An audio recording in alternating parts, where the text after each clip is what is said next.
Bismillahirrahmanirrahim. Assalamualaikum warahmatullahi wabarakatuh. Saya Dewi Mutiara Sani, saya CGP Angkatan 5. Pada tugas koneksi antar materi kali ini, saya akan coba mempresentasikan beberapa pertanyaan pemantik yang ada pada laman koneksi antar materi modul 3.1. Baik, kita mulai ke pertanyaan pemantik yang pertama. Bagaimana filosofi Ki Hajar Dewantara dengan Pratap Triloka memiliki kaitan dengan penerapan pengambilan keputusan sebagai seorang pemimpin? Filosofi Pratap Triloka Ki Hajar Dewantara memiliki keterkaitan dengan cara seorang pemimpin mengambil keputusan, seperti pada kalimat Ingarso Sungtulodo yang berarti di depan memberi teladan. Seorang pemimpin itu harus mendapat menjadi teladan baik bagi murid atau rekan guru, dengan menjadi kepala sekolah yang bijaksana dalam mengambil keputusan serta mengedepankan kepentingan bersama dapat menjadi suri tauladan yang baik. Pada kalimat ing madya mangun karso, artinya di tengah membangun kehendak, pada kalimat tersebut berarti seorang pemimpin juga harus dapat memfasilitasi pembelajaran muridnya agar dapat mengembangkan potensi yang dimiliki. Pada kalimat yang ketiga, yaitu tuturi handayani, yang artinya di belakang memberi dorongan kepada guru dan murid. Ketika kepala sekolah mengambil keputusan, hasilnya harus bersifat membangun. Hal ini timbul dari kemauan atau melakukan hal yang dapat membangun sesuai dengan kasus yang terjadi. Misalnya, kasus yang terjadi pada murid harus dapat mengembangkan atau mendorong motivasi pada murid tersebut. Begitu. Jadi, kita kembalikan lagi dalam pengambilan kasus ini, kita harus berpihak kepada murid. Selanjutnya, pertanyaan pemantik yang kedua. Bagaimana nilai-nilai yang tertanam dalam diri kita berpengaruh kepada prinsip-prinsip yang kita ambil dalam pengambilan suatu keputusan? Pribadi seorang guru memiliki nilai-nilai yang menjadi karakter yang melekat seperti jujur, penyayang, sopan santun, bijaksana, seorang yang baik hati, dan banyak lagi karakter atau nilai-nilai kebajikan universal yang lainnya. Seseorang yang memiliki karakter tersebut ketika mengambil keputusan pada kasus dilema etika atau bujukan moral, nilai-nilai tersebut yang menjadi acuan. Misalnya, karena karakter yang dimilikinya adalah seorang yang jujur, maka orang tersebut akan menghindari kebohongan. Begitupun pada nilai-nilai kebajikan yang lainnya. Jadi tidak akan melanggar nilai-nilai yang ada dalam diri guru tersebut. Begitu. Pertanyaan pemantik yang ketiga, bagaimana materi pengambilan keputusan berkaitan dengan kegiatan coaching atau bimbingan yang diberikan pendamping atau fasilitator dalam perjalanan proses pembelajaran kita, terutama dalam pengujian dan pengambilan keputusan yang telah kita ambil. Apakah pengambilan keputusan tersebut telah efektif? Masihkah ada pertanyaan-pertanyaan dalam diri kita atas pengambilan keputusan tersebut? Hal-hal ini tentunya bisa dibantu oleh sesi coaching yang telah dibahas sebelumnya. Hal yang saya rasakan ketika belajar pada modul ini adalah pendamping dan fasilitator mengarahkan saya untuk dapat belajar cara pengambilan keputusan dengan mempelajari kasus-kasus yang ada. Dan untuk mempelajarinya, fasilitator memberikan peluang kepada saya untuk membuka ide-ide dan pemikiran saya sendiri, sehingga saya dapat memahami langkah-langkah pengambilan keputusan. Dalam praktiknya, tentu saja ada tantangan tersendiri, dan hal ini yang sering menimbulkan tanya, apakah pengambilan keputusan yang saya lakukan sudah efektif? Hal ini apakah dirasa sangat baik? Apakah hasilnya berdampak baik untuk kepentingan orang banyak? Nah, keputusan itu akan dirasa efektif apabila kita tahu hasilnya akan berdampak baik bagi kepentingan kelompok atau kepentingan orang banyak.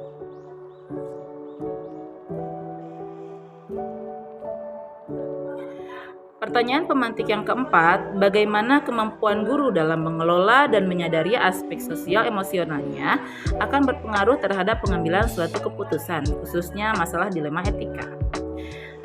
Jawaban saya adalah ketika mengambil keputusan, guru harus memikirkannya matang-matang. Efeknya apakah akan berdampak baik atau buruk, atau untuk kepentingan pribadi ataupun kelompok. Dalam hal ini, guru dapat menggunakan teknik stop untuk berhenti sejenak, untuk berpikir lebih jernih, untuk merenungkan masalah-masalah yang terjadi, atau dapat juga mengendalikan emosi. Jadi teknik stop ini dapat diterapkan juga ketika kita mendapat kasus atau masalah. Nah, dalam menghadapinya, kita tidak boleh tergesa-gesa. Kita harus mengendalikan emosi kita. Nah, untuk dapat mengendalikannya, kita dapat menggunakan teknik stop ini. Selanjutnya, kita bisa berdiskusi dengan rekan sejawat, atau kita pilih sendiri, tentukan sendiri mana yang lebih baik ataupun tidak. Nah, kita juga bisa membandingkan dalam keputusan ini. Hasilnya ingin berdampak baik bagi kepentingan orang banyak.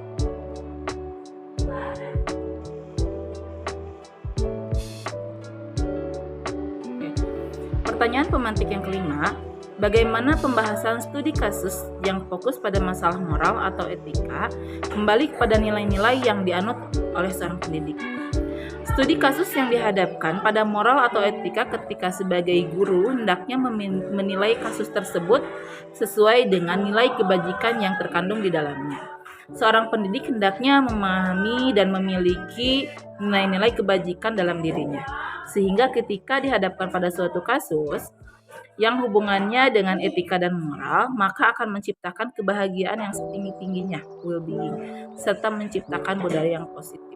Jadi, ketika kita dihadapkan pada suatu kasus yang sama-sama baik, maka kasus ini kita kaitkan kepada nilai-nilai kebajikan, sehingga nanti akan terciptanya budaya positif di lingkungan sekitar yang memiliki kesadaran diri untuk menciptakan budaya positif tersebut. Budaya positif ini bisa kita ciptakan di lingkungan belajar anak didik kita, khususnya di sekolah tempat kita belajar. Pertanyaan pemantik yang keenam, bagaimana pengambilan keputusan yang tepat?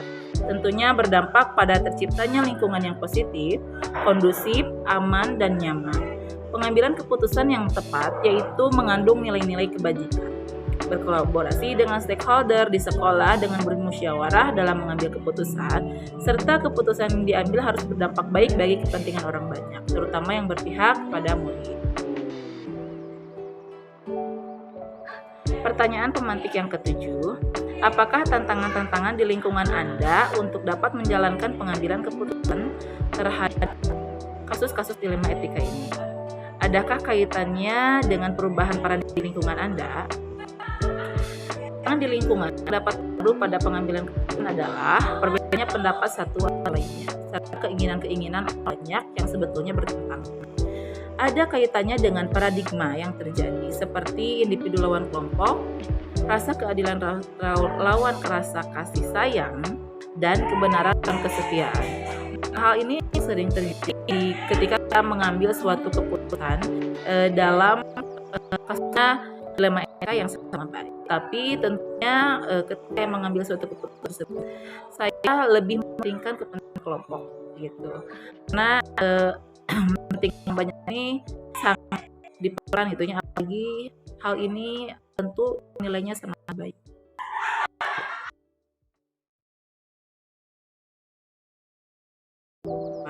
Apakah pengaruh pengambilan keputusan yang kita ambil ini dengan pengajaran yang memerdekakan murid kita? Bagaimana kita memutuskan pembelajaran yang tepat untuk potensi murid kita yang berbeda-beda? Sebagai pemimpin pembelajaran, kita harus dapat mengambil suatu keputusan yang berdampak pada kepentingan murid, terutama pada pembelajaran, agar kita dapat memerdekakan murid dalam kegiatan belajarnya. Salah satunya dengan cara guru dapat menerapkan pembelajaran yang berdiferensiasi, memenuhi kebutuhan semua murid yang berbeda-beda, sehingga semua murid dapat mengembangkan semua potensi yang dimilikinya. Jadi, ketika seorang guru menjadi pemimpin dalam pembelajaran, kita juga diberi pilihan untuk menerapkan suatu pembelajaran pada kegiatan belajar kita di kelas. Nah, di sini kita dihadapkan pada suatu kasus yang mungkin termasuk pada kasus dilema etika, di mana kita harus memilih kegiatan-kegiatan yang baik yang dirasa untuk dapat mengembangkan nilai-nilai atau potensi yang dimiliki oleh anak melalui pembelajaran yang diferensiasi. Pertanyaan pemantik yang ke-9, bagaimana seorang pemimpin pembelajaran dapat dalam mengambil keputusan dapat mempengaruhi kehidupan atau masa depan murid-murid. Seorang pemimpin pembelajaran dapat mempengaruhi kehidupan di masa depan karena pemimpin harus dapat menentukan arah tujuan pembelajaran yang terdapat pada suatu visi. Visi adalah harapan seorang guru yang ingin dicapai oleh muridnya di masa depan. Dengan menentukan visi dan tujuan, guru dapat menjalankan alur pembelajaran yang searah dengan visi. Langkah-langkah yang dilakukan oleh guru pada pembelajaran memiliki tujuan yang sama, dan semua stakeholder berkolaborasi dalam mewujudkannya. Pertanyaan pemantik yang ke-10, apakah kesimpulan akhir yang dapat saya tarik dari pembelajaran modul materi ini dan keterkaitannya dengan modul-modul sebelumnya? Kesimpulan akhir dari pembelajaran modul ini adalah adanya keterkaitan dengan modul-modul seperti terkait dengan filosofi Ki Hajar Dewantara, bahwa pengambilan keputusan juga harus berpihak pada murid. Selain itu juga sebagai pemimpin pengambil keputusan, serta berprinsip pada trilogi Ki Hajar Dewantara. Modul ini juga mengajarkan kita bagaimana cara mengambil keputusan. Sebagai pemimpin kita harus dapat menentukan visi pembelajaran bagi murid, serta mencapai tujuannya bersama dengan stakeholder di sekolah. Selain itu juga kita sebagai pemimpin dalam pembelajaran harus dapat mengambil keputusan dalam menciptakan budaya positif di lingkungan sekolah, serta pengambilan keputusan merancang pembelajaran yang bervariatif guna mewujudkan pembelajaran yang berdiferensiasi untuk mengembangkan seluruh potensi yang dimiliki anak.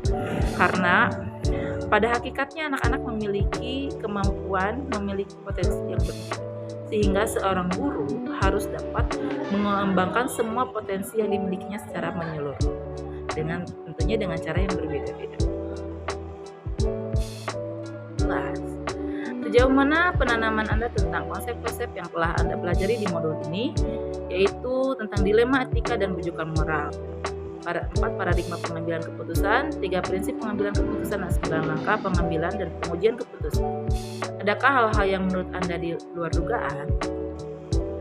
Dilema etika adalah mana dihadapkan pada 2 kasus sama-sama benar. Sedangkan rujukan moral adalah di mana ada 2 kasus yang bertentangan antara benar atau salah. Setelah itu ada 4 paradigma.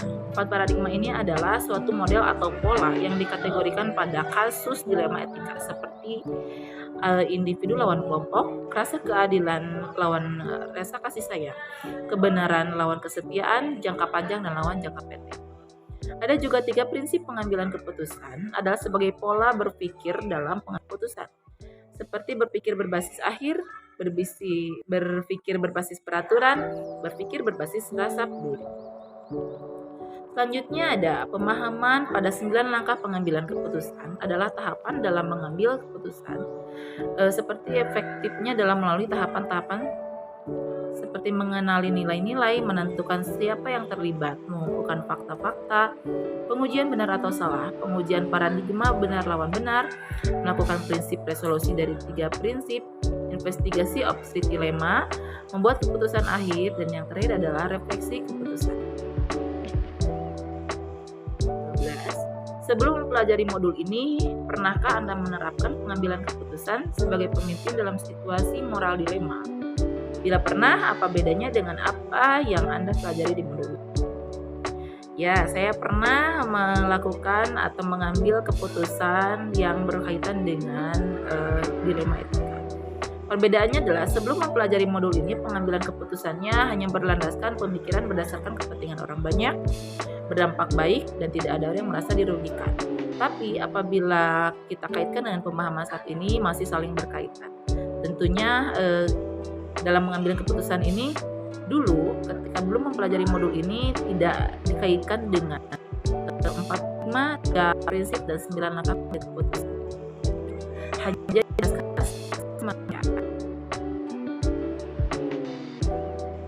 Yang ke-13, bagaimana Anda mempelajari konsep ini Anda? Perubahan apa yang terjadi cara Anda dalam mengambil keputusan sebelum dan sesudah mengikuti pembelajaran ini? Setelah mempelajari modul ini, saya dapat merubah pola pikir saya dalam mengambil keputusan. Yang pada awalnya hanya berlandaskan kemanusiaan, sekarang pola pengambilan keputusannya berlandaskan pada 4 paradigma, 3 prinsip, dan 9 langkah pengambilan keputusan. Yang terakhir, seberapa penting mempelajari topik modul ini di Anda sebagai seorang individu dan Anda sebagai seorang pemimpin? Menurut saya sangat penting karena dengan mempelajari modul ini kita belajar keterampilan cara mengambil keputusan. Karena dalam pengambilan keputusan ini adalah merupakan suatu keterampilan, maka perlunya dilatih. Itu seorang itu dalam bagi dirinya sendiri. Sehingga dilema etika ini akan dialami oleh setiap individu, tidak hanya oleh seorang pemimpin di suatu lembaga. Nah, seorang pemimpin juga perlu memiliki nilai-nilai kebajikan yang menjadi karakter untuk dirinya. Sehingga ketika mengambil keputusan harus berlandaskan nilai-nilai kebajikan yang tertera atau yang menjadi karakter. Nah, dengan mempelajari modul ini kita tahu, dipaham bagaimana tahapan-tahapan dalam mengambil keputusan. Dan kita juga jadi paham bagaimana seseorang itu akan mengambil keputusan secara bijak. Tidak hanya berlandaskan atas individu atau juga berlandaskan kepentingan pribadi, tapi juga harus berlandaskan kepentingan kelompok ataupun kepentingan orang banyak. Terima kasih.